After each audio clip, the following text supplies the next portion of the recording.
Les hauts massifs de Tahiti, presque toujours enveloppés de nuages, sont une des régions les plus arrosées de la Terre. De très nombreux cours d'eau, de véritables torrents, descendent donc des montagnes en franchissant par des cascades des étages successifs.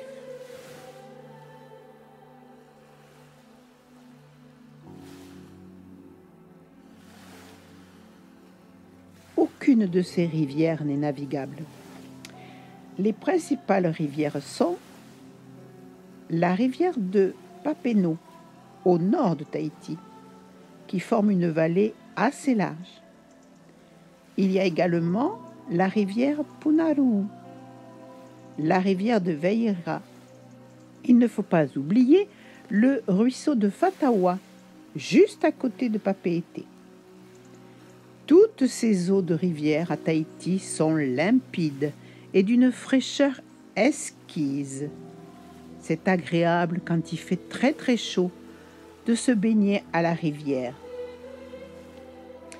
Il faut savoir que l'on compte 130 rivières à Tahiti, c'est énorme.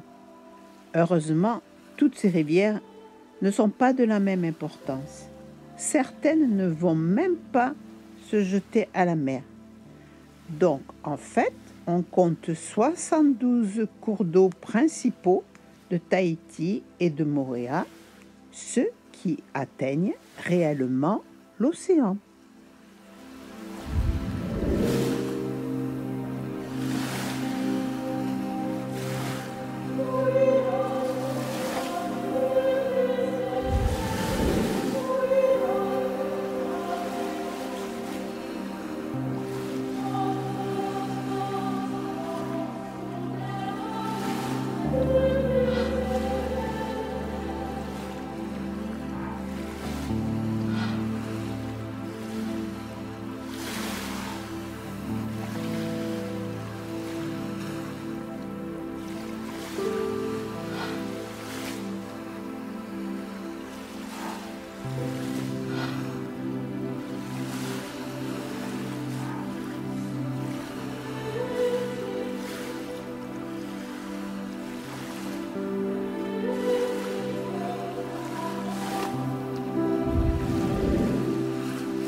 Une rivière naît dans la montagne.